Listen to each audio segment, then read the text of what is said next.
Hey, welcome back to Canvassing Canadians, the show where we talk to artists, makers, and their neighbors about contemporary Canadian art. On today's episode, we're going to be looking at an art show that happened in someone's living room. And what's your name? Maud. You were one of the gallerists? Yeah, me and my partner, shout out to Éric-Olivier, put on a house show.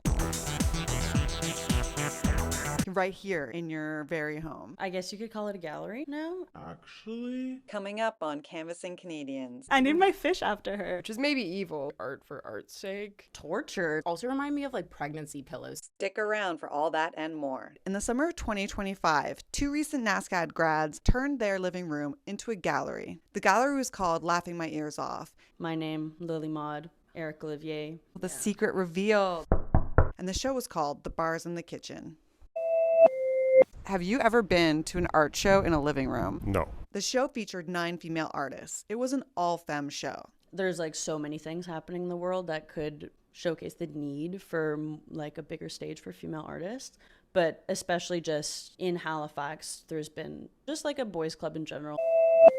When you think of an all-women art show, what comes to mind? Maybe they are more into paintings. I'm pro sculpture, I'm like anti painting, but also like have gotten super into painting in the past year because like I realized, oh my god, I can sell these.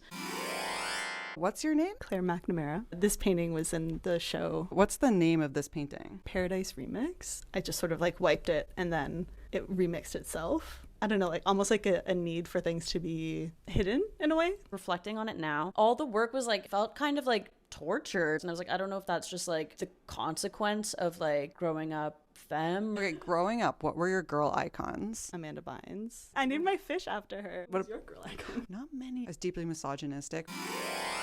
What's your name? Caitlin, Secondcost. What kind of art do you do? Painting is like my favorite thing, but it's also the thing that I like struggle with the most. The work that you have in the show is not paintings. No, it was all textile. I had the 2 dolls that I made. Are they wearing real human hair? Yeah. Can we talk about how creepy that is? A guy that I worked with in a kitchen had really long hair and was going to donate it, but then I was like, you could also donate it to art, which is maybe evil. There's people that need this hair, and I'm like, I also need it. When I was like looking at the work, it all has like a kind of tortured undertone. Like Charlie Perry's piece with like the stacked heads that are all kind of screaming with the mouths open. They all kind of feel like they're gasping for something.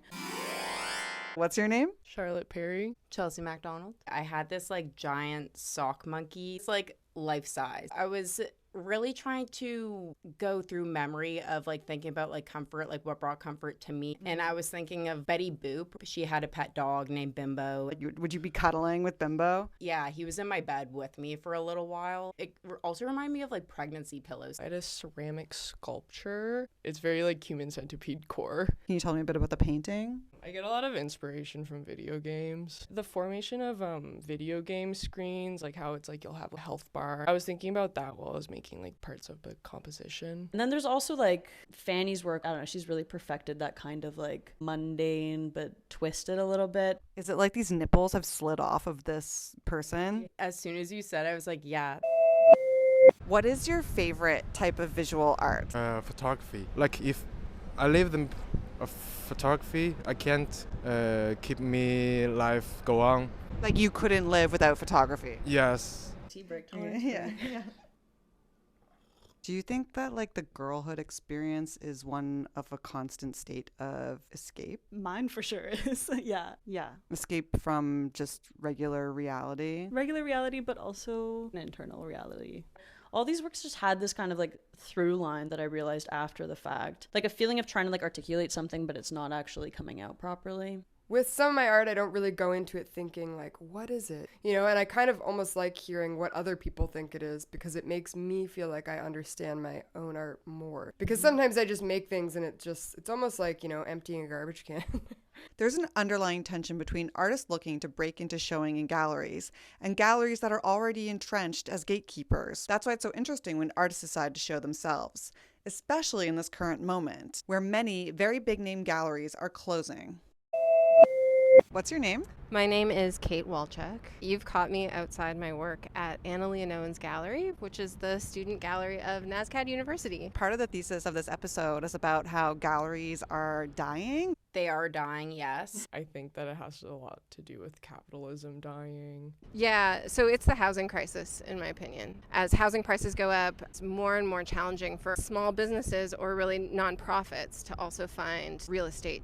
But I think a lot of artists are seeking alternative spaces and have been for a while. When artists turn their homes into gallery spaces, something really amazing happens. It's called community. I feel like a community-led art space is really art for art's sake. This was in a show I was in Toronto in July that was actually at a laundromat, big in the DIY space.